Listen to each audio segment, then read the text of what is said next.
Hello students, good morning to all of you. Today we are going to read the second chapter of class 7 English book Tulip. So let's see what's the today's topic. So today we are going to read a beautiful story about a caged bird. The bird in a cage.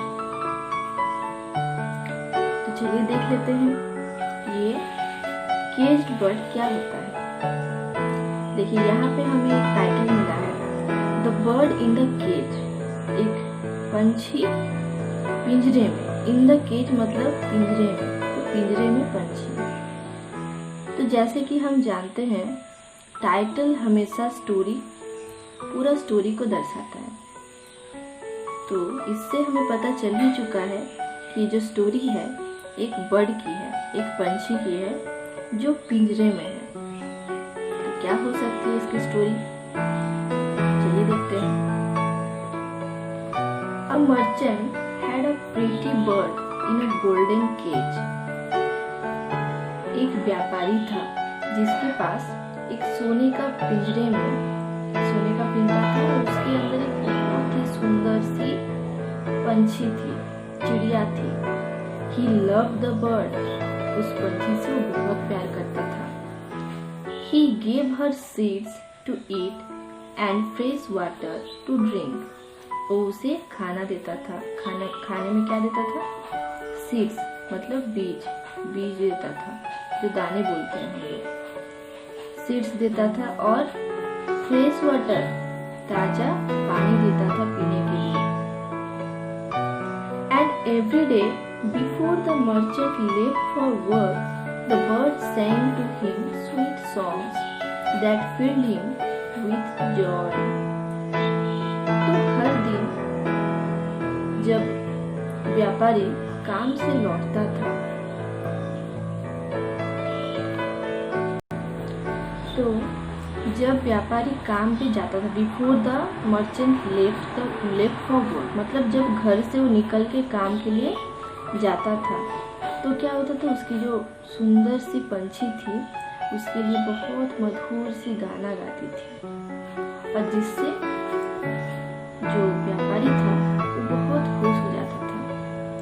But the bird herself was unhappy. लेकिन जो पंछी थी पिंजरे में वो बहुत unhappy थी, मतलब बहुत दुखी थी। She could not fly around the small cage and could not see the pretty flowers in the meadow or the bright sun in the sky. तो वो क्यों दुखी थी? She could not fly around the small cage. वो उस पिंजरे के अंदर उड़ नहीं सकती थी। And could not see the pretty flowers. और जो खूबसूरत फूल बगीचे में खिला हुआ था वो देख नहीं सकती थी। और the bright sun in the sky, और जो उज्जवल सुंदर सूरज है आसमान में वो भी उसे नहीं दिखता था। केज के अंदर भला कैसे दिखी उसको, पर इसलिए वो बहुत अनहैप्पी थी, बहुत ही दुखी थी। देखिए यहाँ पे और एक वर्ड हमें मिला, प्रीटी का मतलब तो हम जानते हैं सुंदर फ्लावर। केज का मतलब भी हम जानते हैं, केज मतलब क्या होता है। यहाँ पे मीडो मिला है। मीडो मतलब मैदान। फ्लावर्स कहाँ रहते हैं? मैदान में खिले हुए रहते हैं ना, तो बस मैदान का फ्लावर्स के बारे में, फूलों के बारे में यहाँ पे बोला गया है। ब्राइट मतलब चमकीले सूरज जो चमकते रहता है। तो यहाँ पे हमें बहुत सारे वर्ड्स मिल गए हैं। ये सब आप नोट भी कर सकते हो ताकि याद रहे आप लोगों को। चलिए आगे चलते हैं। Many days passed, बहुत दिन बीत गए। पास्ट मतलब बीत जाना। One morning, the merchant told the bird, "I am going to the town." एक सुबह व्यापारी क्या बोला पंछी को कि मैं शहर जा रहा हूँ। I shall go past the forest where I got you and might meet your friends. और उसके बाद मैं कहाँ जाऊँगा?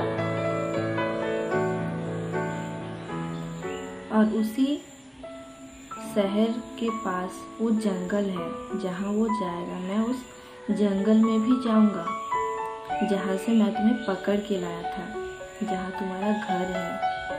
और तुम्हारे जो दोस्त हैं, तुम्हारे सारे दोस्तों से मैं मिलूँगा। Is there any message you want me to convey to them?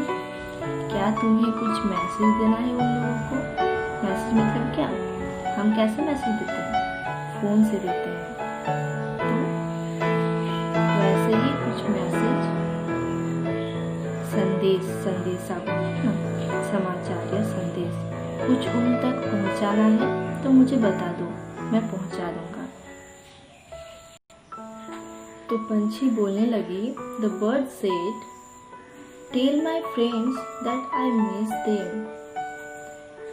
ठीक है, आप जब बोल रहे हो कि वहाँ जाओगे, मेरे दोस्तों से मिलोगे, तो उन लोगों को बोल दीजिएगा कि मैं उन्हें बहुत मिस करती हूँ। मिस मतलब याद करना। उन्हें बता देना कि उनकी कमी जो है मैं महसूस करती हूँ, मतलब उन्हें याद करती हूँ। I miss the forest and the fresh air. मैं क्या मिस करती हूँ? मुझे क्या याद आता है? वो जंगल और वो ताज़ा हवा, क्योंकि यहाँ पे तो बस घर की हवा मिलता है और जंगल में बहुत फ्रेश एयर मिलता है। वहाँ का एनवायरनमेंट बहुत सुंदर होता है, घर से भी ज़्यादा सुंदर, जो उनको पसंद है, क्योंकि वो तो उनका घर है ना। हमारा घर हमें पसंद है, उनका घर उन्हें पसंद है। I miss the pretty flowers and fruits. मैं उन सुंदर सुंदर फूलों को भी मिस कर रही हूँ और फलों को भी। Tell them that I sit in a golden cage and sing all these sad songs that fills me with sorrow. उन्हें बता दीजिएगा, Tell them that I sit in a golden cage. उन्हें बता दीजिएगा कि मैं एक सोने का पिंजरे में बैठी हुई हूँ। And Singh all the sad songs, और पूरा दिन मैं सैड सॉन्ग गाती हूँ। सैड सॉन्ग मतलब, सैड मतलब क्या? दुखी। तो सैड सॉन्ग मतलब दुख भरे गीत, दुख भरे गीत गाती हूँ। That fills me with sorrow. Sorrow देखिए यहाँ पे और एक वर्ड हमें मिला, और वो गाना गा के मैं खुद ब खुद दुख से भर उठती हूँ, मतलब दुखी हो जाती हूँ। दुख का दो वर्ड मिला यहाँ पे हमें, एक सैड दुखी और एक सॉरो मतलब दुख भरा या दुख, दोनों सेम ही है। Tell them that they should send me a message of hope and cheer. और उन्हें बोलना कि जैसे वो मुझे मेरे लिए मैसेज भेजे, संदेश भेजे, होप से भरा हुआ, आशा से भरा हुआ। होप मतलब आशा, आशा से भरा हुआ और प्रसन्नता से भरा हुआ। चीयर मतलब इनकरेज करने के लिए। हमें कोई अगर कुछ अच्छा मैसेज देता है, जैसे होप वाला या चीयर वाला, उसे हम एक टाइप का इनकरेज बोलते हैं कि वो चीज़ देख के या वो चीज़ पढ़ के, जान के हमें खुशी मिलती है और जो काम हम कर रहे हैं उसमें और आग्रह बढ़ता है। तो चलिए आज के लिए इतना ही। नेक्स्ट वीडियो में देखेंगे आगे का स्टोरी।